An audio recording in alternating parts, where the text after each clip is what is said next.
ہماری آج کی یہ ویڈیو ہمارے ویورز نازیہ اور زہرا کی بھرپور فرمائش پر بنائی جا رہی ہے۔ دعا ہے اس پاک پروردگار سے کہ جس کی نعمتیں شمار کرنا ناممکن ہے۔ اللہ تعالیٰ نازیہ کو بیٹے جیسی نعمت سے نواز دے۔ دعا ہے قادر مطلق رب سے جو صحرا میں بھی پھول کھلا سکتا ہے، وہ زہرا کی زندگی کو اپنا خاص کرم فرما کر خوشیوں سے بھر دے اور تمام دیکھنے والوں کی جائز حاجات کو اپنے خاص کرم سے پورا فرمائے، آمین یا رب العالمین۔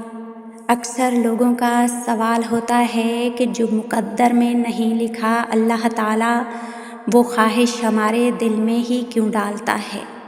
یاد رکھو، جس چیز پر تمہارا دل اٹک جاتا ہے اللہ اسی چیز سے آزماتا ہے، تمہارے صبر کو بھی اور تمہارے یقین کو بھی۔ جانتے ہو حضرت زکریا علیہ السلام کی اہلیہ بانجھ تھی، جس کی وجہ سے وہ بے اولاد تھے، دونوں بوڑھے ہو چکے تھے اور ظاہراً اولاد ہونے کے امکانات بھی ختم ہو چکے تھے، لیکن جب حضرت زکریا علیہ السلام نے حضرت بی بی مریم کے پاس بے موسمی نہایت اعلیٰ قسم کے پھل دیکھے تو حضرت زکریا علیہ السلام کے دل میں خیال آیا کہ جب میرا رب بے موقع پھل عطا کر سکتا ہے تو اس کے لیے اولاد دینا کیا مشکل ہے۔ اولاد کی خواہش نے دعا کا روپ دھار کر رب کے حضور مانگنے کی ہمت پیدا کر دی اور پھر بے اختیار ان کے لبوں پر دعا آ گئی، اے میرے پروردگار مجھے اپنی جانب سے اولاد صالح عطا فرما، تو بے شک دعا سننے اور قبول کرنے والا ہے۔ اللہ تعالیٰ نے اپنے محبوب نبی کی اس دعا کو قبول فرمایا اور فرشتوں کو حکم دیا کہ فوری جاؤ اور میرے نیک بندے زکریا علیہ السلام کو بیٹے کی بشارت دے دو۔ یہ خواہشات اللہ تمہارے دل میں یوں ہی تو پیدا نہیں کر دیتا، اور پھر ان خواہشات کے حصول کے لیے تمہارے دل میں دعا کا خیال یوں ہی تو نہیں لاتا وہ رب۔ یقیناً جب تم دعاؤں کا راستہ چنتے ہو تو یہ تمہارے رب کی خاص عنایت ہوتی ہے تم پر، یہ خاص توفیق ہوتی ہے جو وہ تمہیں دیتا ہے۔ اللہ تعالیٰ اپنی مقدس کتاب میں مخاطب ہے اپنے بندے سے، ان قریب آپ کا رب آپ کو کچھ ایسا عطا کرے گا جس سے آپ راضی ہو جائیں گے۔ اگر آپ آج یہ آیت پڑھ رہے ہیں، سن رہے ہیں یا دیکھ رہے ہیں تو یہ آپ کے لیے ایک نشانی ہے۔ آیت کا مطلب ہی نشانی ہوتا ہے۔ اللہ تعالیٰ بنا کسی وجہ کے ہمیں اپنی آیات نہیں پڑھواتا، نہیں سنواتا، نہیں دکھاتا۔ اللہ کے ہاں ہماری کہانیاں لکھی ہوتی ہیں۔ اللہ تعالیٰ کو بہتر معلوم ہے کہ اس نے اپنے بندے کو کیا دینا ہے، کیا نہیں دینا، اور کیا کس مرحلے سے گزار کے دینا ہے۔ ایسے میں یہ آیت اگر آپ کے سامنے آئی ہے تو یقیناً اللہ تعالیٰ آپ کو بہت جلد کچھ ایسا عطا کرے گا جس سے آپ راضی ہو جائیں گے۔ ہو سکتا ہے کہ یہ وہ چیز نہ ہو جس کی آپ کو بہت خواہش ہو، تم خواہشوں میں اپنی خوشی تلاش کرتے ہو، تم سمجھتے ہو کہ تمہاری خوشیاں تمہاری خواہشوں سے ہی مشروط ہیں، لیکن اللہ بہتر جانتا ہے کہ تمہاری اصل خوشی کس چیز میں ہے۔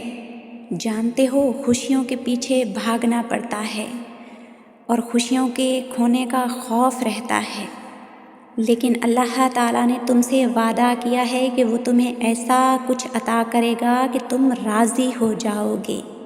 رضا خوشیوں کے جیسے نہیں ہوتی، رضا دل کے مطمئن ہو جانے کا نام ہے، رضا دل کے سکون کا نام ہے۔ اگر تمہارا دل کسی مسئلے کی وجہ سے بے چین ہے، اس میں اضطراب ہے، تو یقین رکھیں اللہ تعالیٰ جلد کچھ ایسا کرے گا کہ تمہارا دل راضی ہو جائے گا۔ بس تم بھاگنا چھوڑ دو، ٹھہر جاؤ، دعا کرو اور انتظار کرو۔ بند دروازوں پر غم نہ کرو، کھلے دروازوں پر خوش ہو جاؤ۔ جو تمہیں چھوڑ گئے ان کو مت ڈھونڈو، جو تمہارے ساتھ رہا اس کو تلاش کرو۔ تم اس کے راستوں پر چل دو اور تمہاری رضا تک کے راستے خود ہی بنتے چلے جائیں گے۔ لا حاصل چاہتے ہو تو حاصل پر راضی ہو جاؤ، پھر کیا ممکن اور کیا ناممکن، سب تمہارا، رب تمہارا۔ بس تم اس بات پر ایمان رکھو کہ جس آنکھ سے بے بسی کے آنسو گرتے ہیں نا، اللہ انہی آنکھوں سے شکرانے کے آنسو بھی گراتا ہے۔ یقین نہیں ہے تو ایک بار اللہ کے آگے اپنی بے بسی کا اظہار کرو، آنسو بہا کر اظہار کرو، اسے بتاؤ تو صحیح کہ تم کتنے لاچار ہو۔ قسم ہے اس پاک ذات کی، وہ تمہاری آنکھوں سے شکرانے کے آنسو نہ گرائے تو تب کہنا۔ کبھی بھی یہ مت سوچنا کہ تمہاری دعائیں بے اثر جا رہی ہیں۔ دعائیں تب اثر کرتی ہیں جب انہیں صبر کی مہر لگا دی جائے، اور صبر یہ نہیں کہ اللہ پاک سے مانگنا چھوڑ دو، بلکہ صبر تو یہ ہے کہ لوگوں سے کہنا چھوڑ دو۔ جس طرح کبھی تالے چابی کے بغیر نہیں بنتے، اسی طرح حل کے بغیر اللہ تمہیں کبھی مسائل اور آزمائشوں میں ڈالتا نہیں۔ ان کو کھولنے کے لیے صرف تمہیں صبر کی ضرورت ہوتی ہے۔ جس نے تمہیں دعا کرنی سکھائی ہے نا، وہ بہتر جانتا ہے کہ قبولیت کا بہترین وقت کون سا ہے، اس لیے اللہ کا حکم آنے تک صبر کرو۔ جب جب تمہاری امیدیں ٹوٹنے لگیں تو یہ سوچ کر پھر سے اللہ تعالیٰ سے امید جوڑ لینا کہ کیا پتہ اگلا پل ہی تمہاری دعاؤں پر اللہ کے کن کا وہ پل ہو، جب تمہیں فاجعکن کے نظارے ہر سو دکھائے جائیں۔ جس دن تمہیں پتہ چل جائے گا کہ جو کام تمہاری مرضی سے ہوئے نہیں وہ تمہارے لیے کتنے بہتر تھے، اسی دن تمہاری بے سکونی ختم ہو جائے گی۔ جب جب زندگی کی آزمائشوں سے تھکنے لگو، آنکھیں آنسوؤں سے بھرنے لگیں، جینے کے لیے کوئی وجہ باقی نہ رہے، ہر بار دل برداشتہ ہو کر اپنے آپ کو خود ہی دلاسا دینے لگو تو خود کو ہر بار یہ یاد کروانا لازم ہے کہ اللہ پاک نے ہر تکلیف کا مداوا رکھا ہے، اس کا وعدہ ہے، اور یقیناً آگے آنے والے حالات تمہارے لیے پہلے حالات سے بہتر ہوں گے۔ بے شک اللہ کی رحمت تمہیں خود تلاش کرتی ہے، اور تمہارا رب چاہتا ہے تمہارے ساتھ آسانی کا معاملہ فرمائے۔ وہ خوب جانتا ہے جو چیزیں تمہیں ڈراتی ہیں یا جو چیزیں تمہیں اندر سے کھائے جا رہی ہیں، بس تم بیجا اپنی ہمت کو کمزور نہ کر بیٹھو۔ ان قریب تمہارا رب تمہارے درمیان عدل کے ساتھ ٹھیک ٹھیک فیصلہ کرنے والا ہے، اور ہر تنگی کے بعد آسانیوں فراخت کا تم سے وعدہ لیا گیا ہے۔ جب جب تمہیں ناممکن کے وسوسے ستانے لگیں تو ایک بار سورہ مریم ضرور پڑھ لینا، پھر تم جان جاؤ گے کہ معجزے ہو سکتے ہیں۔ اللہ اپنے بندوں کو تنہا نہیں چھوڑتا، مشکلات کا حل اللہ ہی نکال سکتا ہے، بے شک سب اللہ کے حکم سے ہی ہے۔ جانتے ہو اللہ طاقت سے زیادہ بوجھ تو ڈالتا نہیں، اور جب وہ بوجھ ڈالتا ہے، جب وہ آزماتا ہے تو طاقت بھی عطا کرتا ہے اور صبر بھی عطا کرتا ہے۔ حضرت علی علیہ السلام نے فرمایا، آخرت کی نعمت سے وہی شخص نوازا جائے گا جس نے دنیا کی بلا پر صبر کیا ہے۔ صابرین کا تو اللہ تعالیٰ کے ہاں بہت بڑا مقام ہے۔ حضرت علی علیہ السلام نے فرمایا، صبر دل دہلا دینے والی مصیبتوں کو آسان بنا دیتا ہے۔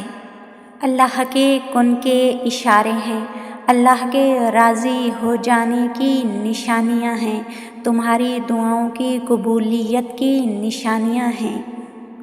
اللہ تعالیٰ کی مدد کی نشانیاں ہیں۔ جانتے ہو کون سی نشانیاں؟ 4 نشانیاں: صبر، شکر، ذکر اور فکر۔ چاروں بہت بڑا درجہ رکھتے ہیں۔ صبر مشکل کو ٹالتا ہے۔ جب تم صبر کا راستہ چنتے ہو تو یقین کر لینا کہ اب اللہ کی مدد آنے والی ہے۔ اب اللہ تمہاری دعاؤں پر کن کہنے والا ہے۔ جب تم شکر کرتے ہو تو اللہ اپنی نعمتوں کو بڑھاتا ہے، پھر وہ کن کہنے میں دیر نہیں کرتا، پھر وہ راضی ہونے میں تاخیر نہیں کرتا، اور ذکر درجات کو بلند کرتا ہے۔ اللہ تعالیٰ کا ذکر جب جب تم کرتے ہو، اللہ کی بارگاہ میں تمہارے درجات بلند ہوتے چلے جاتے ہیں۔ جب اللہ کے ہاں کسی بندے کے درجات بلند ہوتے ہیں تو پھر اللہ عرش سے معجزے اتارتا ہے اپنے بندے کے لیے، اور فکر گناہوں سے روکتا ہے۔ جب تم خود کو گناہوں سے روک لیتے ہو، جب تم اپنے نفس پر قابو پا لیتے ہو تو اللہ تعالیٰ تمہاری بصیرت کو بڑھا دیتا ہے۔ بصارت سے کم لوگ محروم ہوتے ہیں اور بصیرت بہت ہی کم لوگوں کے حصے میں آتی ہے۔ جب جب تمہیں لگتا ہے کہ تمہارے صبر کا پیمانہ چھلکنے والا ہے تو وہ رب تمہارے پیمانے کو ہی بڑھا دیتا ہے۔